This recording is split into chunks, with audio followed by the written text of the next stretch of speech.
Chapter 39. Hanabe swam to the queen's palace. She was one of the only ones who knew of the underwater tunnel system that connected the island's underground sites, of which there were 3 main caverns. When she surfaced in the pool of the queen's kingdom, the queen was waiting. It was dark in the huge cavern, but the queen had built a nice fire pit, and the fire was roaring with flames leaping as high as 8 meters into the air.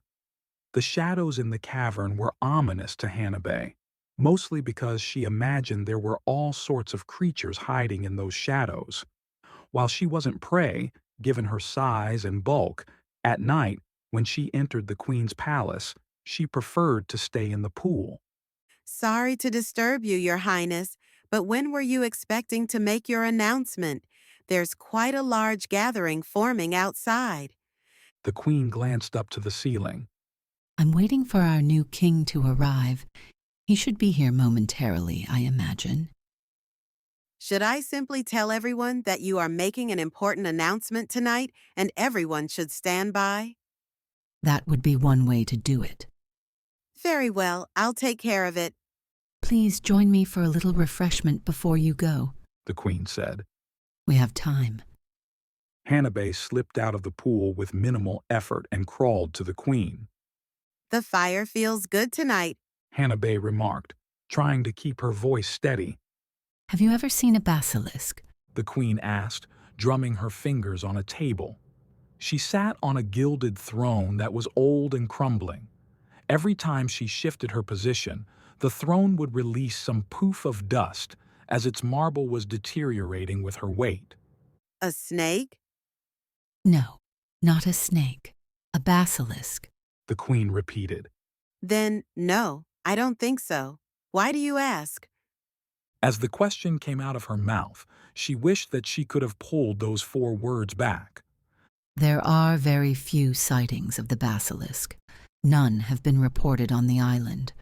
But within this cavern, I have seen them on 2 occasions.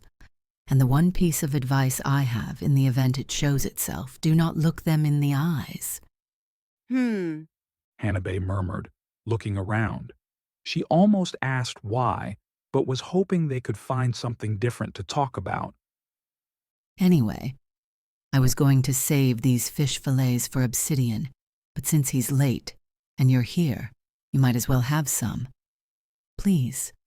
The queen pointed to a serving dish with a dozen or so large fillets. There's only one problem with serving food in this place. It attracts a lot of creatures. She pointed to her immense snout. They smell it. These basilisks, how large are they? Hanabe once again couldn't help herself. Her curiosity was piqued. The queen exhaled long and slowly. Ah, it is hard to say because when you see one, you need to turn away, or else they will turn you to stone if you look them in the eye. Even you. You would turn to stone? She laughed. Well, of course. To a god, a basilisk is simply a snake. I have no fear of them, nor should you. The queen chuckled again. Naturally, if I saw one, I would protect you and incinerate it in an instant. Hanabe thought she heard something and spun her head around, but only shadows were seen. Will you be making an announcement to the werewolves, too? I will let my new consort be my voice to the werewolves. Frankly, when I see them, I get a little sick to my stomach. The queen smiled. Could I recommend something, Your Highness? You are my advisor, are you not? Speak freely. The werewolves will not see this announcement as promising to their kind. They may still desire war, but this time on their own terms, not ours. Perhaps we should promise them something that would make them feel... Happy? The queen said, completing her awkward sentence. Hanabe nodded and smiled. And what would that be? A moratorium on land expansion? Ours? Yes, Your Highness. For how long? Perhaps a year. And this, you believe, would appease them? It would give them hope. And if I changed my mind? Hanabe again thought she heard something and quickly turned her head, but as before, nothing showed itself. If you changed your mind after 1 week, it would start a war. If you changed your mind after 11 months, you would only upset the werewolves, but I doubt a war would follow. My dear, you haven't had any of the fillets. They are excellent. Try one. Hanabe reached down with her right fin, took one of the fillets, and placed it in her mouth. Her fin trembled slightly. It is excellent, thank you. Of course. I'm glad you like it. The queen said graciously, glancing again at the ceiling. So, you are loyal to me, are you not? I am, Your Grace. Hanabe bobbed her head in agreement. And your loyalty would not change if I brought in a new advisor. A new advisor, you mean, to replace me? Well, I wouldn't think of it as a replacement, rather, an augmentation. Who is the chief advisor then? Their name is Soen. There? It is one individual who came to this planet much the same way as I did. They are gods too? No, there is only one god for each planet that has sentient life, and I am that. I see. Well, I'm sure I can learn from this Soen. The queen nodded her agreement and glanced again at the ceiling. There was a report that you were sighted speaking with Alter, the servitor, earlier this evening. Is that true? Hanabe immediately froze. All of time stopped, and every movement that was normally hers vanished in an instant. To her amazement, she could see the queen's head lurching toward her as the queen extended her long neck, but her physical self was completely paralyzed. Before you answer me, The queen said, I want you to think very carefully. You must tell the truth to your God. I will not make judgment, but I will rectify anything that is not in agreement with my plan. Do you see what is coming to you? The queen pointed to a basilisk that was squirming its way on the far side of the pool in her direction. In the firelight, its skin was brown and gray, with a white blotch on the crown of its head. It was at least 10 meters long.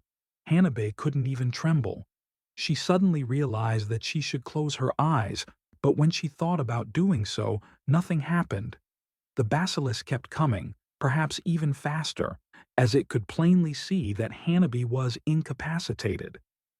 I will slow down time enough for you to repent and ask my forgiveness, and if I feel you have properly repented, I will eliminate the basilisk. Hanabe could feel some movement returning to her body, enough to speak, to blink her eyes and move her mouth. Yes, yes, yes, I repent. I was only trying to assess how Alter felt the werewolves were feeling about how the situation had changed. Her speech was slurred, and she struggled to articulate the words. Speak clearly. The queen demanded. And what situation is that? That you were planning to take the black dragon as your mate. As Hanabe concluded, her gaze flicked to the basilisk nearby. It stood eerily still, as if poised for a specific cue, unmoving and watchful. Her attention shifted back to the queen, her words hesitant. I sought insight into their stance, Your Majesty. It led me to propose the land moratorium, anticipating that it would buy us time to... To what? The queen's sudden outburst cut through the air like a whip crack. To breed? To expand my dominion? Is that what you whispered to Alter? Hanabe felt trapped in a nightmare, where time seemed to crawl and escape was futile. Nearby, the colossal basilisk loomed, its predatory gaze fixed on her like a specter. On the other side, a deity wielded time like a mere trinket, indifferent to its constraints. She swallowed hard, sensing time was resuming its normal pace, albeit not for the basilisk. Her mind raced, considering her options. A pool of water lay a few meters away, tempting her with the possibility of freedom. Yet fleeing would only postpone the inevitable. Appearing harmless, reasoning her way out of the queen's suspicions seemed her best recourse. Your Highness, I meant no harm. My intent was merely to grasp the full scope of the situation, to fulfill my duties. Please, I implore your forgiveness. The queen raised a finger and time resumed its flow, granting Hanabe respite while the basilisk remained frozen. Your contrition reeks of deceit. You knew precisely what you were doing, and it wasn't for enlightenment, was it? Your Majesty, I assure you, what I said. Save your breath. The queen interjected sharply. Layering lies only tarnishes them further. With a heavy sigh, the queen's gaze flitted between the ceiling and the basilisk. Then, her focus returned to Hanabe with a chilling resolve. I must make an example of you for my future advisors. As she spoke, Hanabe glimpsed the basilisk, stirring, inching closer with predatory intent. Please, please, please don't let me die this way. Ah, but it is an honor to die as a statue.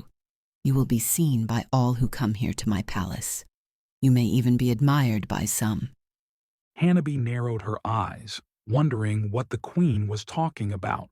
Has she gone mad? Then she remembered the queen's comment, and in that instant, she felt herself glancing at the basilisk just as it touched her tail fin, and in that glance, that sliver of a glance, the basilisk's eyes burned into her, and all of time telescoped into a white fog that condensed into a kind of marble, and she knew she had become a statue. Her final thought, as odd as it may seem, was, how could this kind of magic be godly? The queen positioned the marble version of Hanabe nearer to the pool. It was warm to the touch but perfectly smooth. Some fish fillets were given to the basilisk, and when it was done eating, she incinerated it. As she finished her housekeeping, a rush of wind entered the cavern, and obsidian drifted downward to her side. I definitely prefer entering through the ceiling, He announced. What's that smell? It smells like you made some dinner. I did, but in the end, it all ended up in the fire. Cooking is not my thing. I do, however, have some fresh fillets. No, I'm fine, but thank you. He looked at the marble statue of Hanabe. This must be new. I didn't notice it this morning. Very good likeness of a sea dragon, if that's your thing. But the expression, it seems a bit extreme. I agree. It was a wedding gift of sorts. But the look on that face. The queen took her tail and wound it around the neck of the marbleized Hanabe and twisted it off, tossing it into the pool where it sank to the bottom. There. Much better. Even with the head missing, Obsidian remarked. I'd still like to move it somewhere more inconspicuous if you don't mind. Tomorrow, perhaps. But now, we have an announcement to make. There appeared to be thousands of sea dragons in the bay and on the beach. How do you want to do this? Obsidian asked. Let's start with what you will say when I introduce you. Okay. I will speak for approximately 1 minute in our native language, which, of course, you will not understand. But when you hear me switch to your language and introduce you, you will swoop down and land by my side. I will translate for you. Understood? Obsidian nodded, acquiescing like a compliant child resigned to bedtime. Then, regardless of what you say, really, I will translate for you. And what you will say is that we have found a way to forestall a war, to bring peace to our world, a lasting peace, and that you will be the key to winning over our enemy, the werewolves. That is what you will say. The queen's smile held a hint of self-satisfaction. What we will say. She turned to Obsidian. Any questions, my dear soon-to-be king? What about the vision? Siring a new species. Yes, for starters. That will wait. We have one immediate vision, and that is to broker peace with our union. It is to show that we, the dragons of this world, desire peace, and they, the werewolves, desire war. That is the crux of our communion. Sexual relations, offspring, new species rule the planet. That vision is none of their business. Understood? Her voice was suddenly fierce and severe. Understood. Good.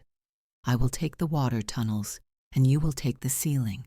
Circle out of sight, and when you see the fire stream to the heavens, you will know it is time for you to join me.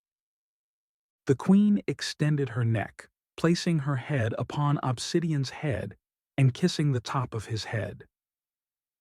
And then we will rendezvous right here and enjoy one another in privacy. Here, Obsidian questioned. privacy? There are creatures everywhere in this place. If privacy is what you want, I can fly us to a place I saw once that no one knows how to get to. It is completely private.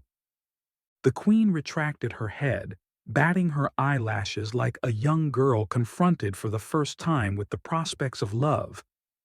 I like how you think. She cooed. With grace, she slipped into the pool and circled its outer edges as if on parade. Obsidian observed her, captivated. She was, in every aspect, a vision of dragonic elegance. Her scales shimmered brightly, casting a radiant glow. Her stature exceeded that of any female dragon he had ever beheld. Her face, sculpted by an artisan of unparalleled skill, radiated beauty. Her proportions, a harmonious symphony of grace and motion. Obsidian took to the air, eager to get past the introduction and the announcement of his role. Just before she dove into the pool, the queen made one last request. Remember to look professional. Do not swoon after me. We are a partnership, not romantically inclined, but here to do the work of gods. I want this to be clear to all of my subjects, okay? You said gods. Obsidian pointed out, still hovering above the pool. That is how you will be introduced. Are you comfortable with that? Not really. Well, you have about 15 minutes to get comfortable with it. I want my subjects to know that there are two gods on their side, and there are none on the side of the werewolves. That makes peace an easy proposition because no enemy is so stupid as to oppose two gods. True peace is only possible when the one side who holds all the power decrees that there shall be peace. Agreed? She smiled and then dove into the pool, not waiting for his response. Obsidian glanced up to the ceiling, took a deep breath, and flew high above the island. The whole time he flew into the blackness of the sky, he pondered her words. Was I just bestowed godhood by a god, or am I simply a finger on the hands that shape the destiny of this planet? Then, the darkest thought occurred to him. Am I caught in a dream that cannot end until I die?